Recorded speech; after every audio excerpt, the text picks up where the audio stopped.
Hello friends, welcome back to my channel MU Exam. Friends, this is my second video on dry docking.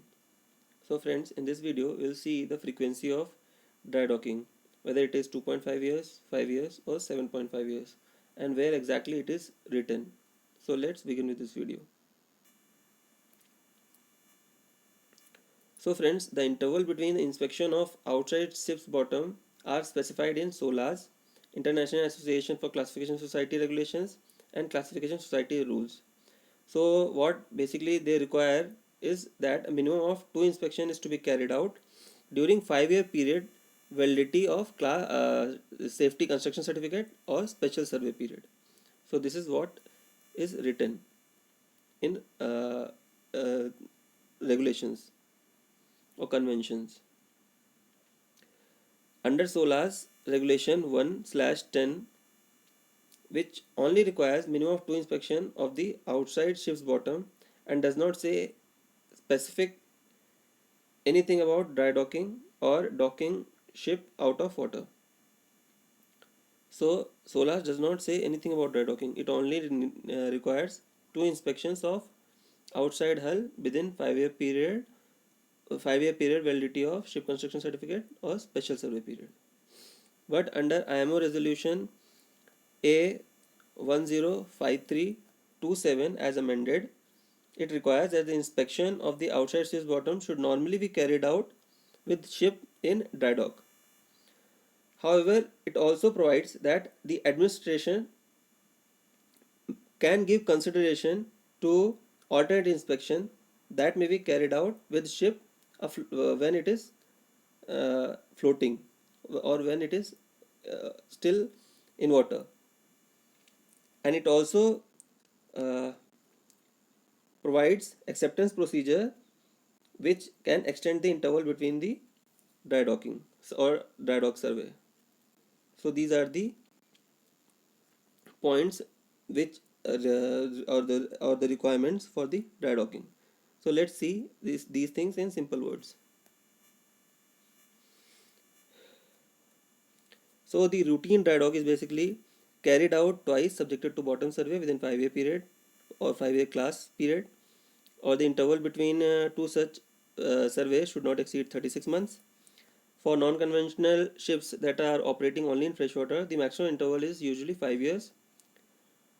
One of the two docking survey within 5-year period should coincide with special surveys.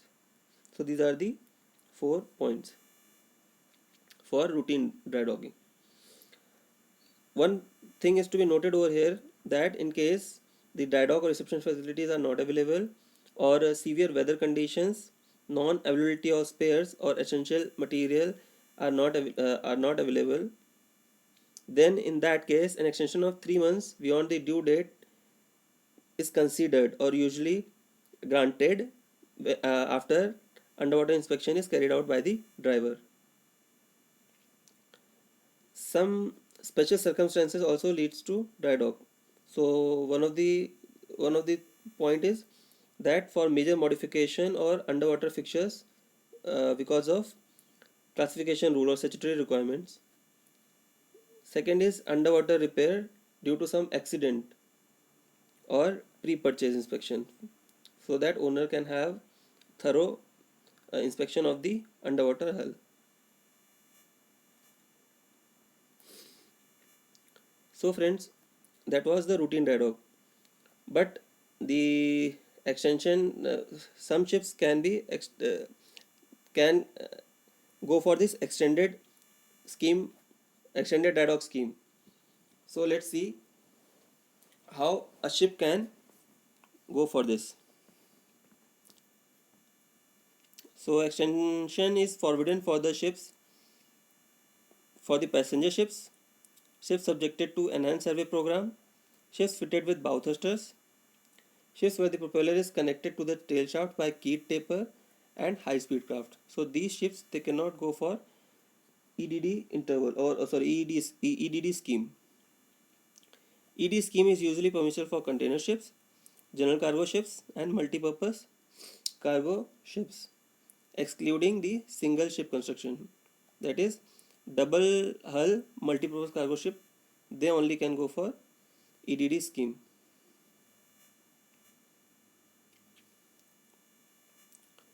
So before the ship is permitted for EDD scheme, it should comply with in-water survey provisions as specified by the class. Then the protective coating in the double bottom or double side ballast tank or the void space, all space adjacent to the cell are maintained in good condition. The classification society tail shaft condition monitoring survey arrangement should be fulfilled. Ship should have PMS for hull and machinery maintenance as per ISM, and after all these things, flag should have approved for 7.5 years of dry dock interval. So EDD interval is basically limited to 7.5 years from the date of delivery of the vessel until the vessel is 15 years of age. In that, the first dry docking shall be carried out before 7.5 years and the second before 15 years. For vessels which are already in service, the EDD scheme can be implemented at any time until vessel reaches 10 years of age. After that, no extension should be granted.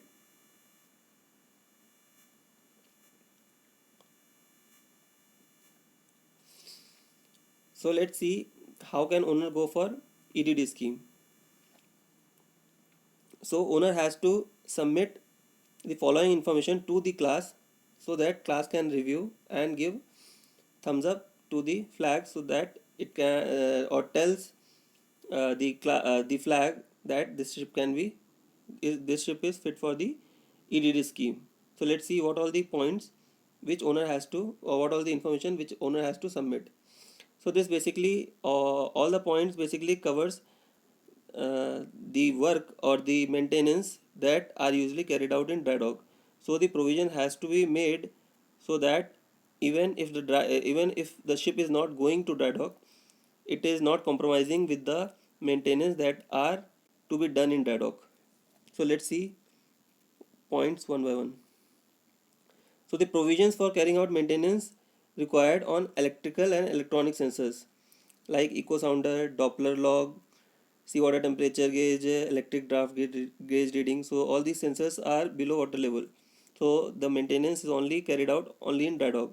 So the ship which is going for this EDD scheme, it should provide provisions so that even if it is not going in dry dock, the maintenance has to be done on these electronic and electric sensors. Then provisions for maintaining the draft mark fore and aft and midship, that is load line mark. So these load line mark has to be maintained in proper condition. Then maintenance required of the thruster and stabilizers if they are fitted, and provisions for carrying out survey or the maintenance as required by the surveyor. Then service experience to date with hull coating covered by the manufacturer's guarantee. That means the manufacturer should give guarantee that the hull coating has to last for the extended period of dry dock. Then the impressed current cathodic protection system or the provisions for the removal of external sacrificial anodes has to be there when ship is in floating condition. So these are the points which owner has to submit to the class so that class can review, and after the class has reviewed and it has accepted, then the flag can give extension to 7.5 years. After the after this owner has submitted the information, then it goes to the class reviews, and then only the flag gives permission for 7.5 year interval period for the dry docking. The scheme can be terminated if the ship reaches 15 years of age, or if there is change of ship owner, management or the flag, unless the society's headquarter gives special consideration, or the conditions are not found to be satisfactory to the classification society. So under these three conditions, there will be a termination in EDD scheme for the ships. So thank you friends. So this was very important video. Mostly surveyor will ask you the interval. So if you say 2.5 years, 5 years, 7.5 years, then they might fail you.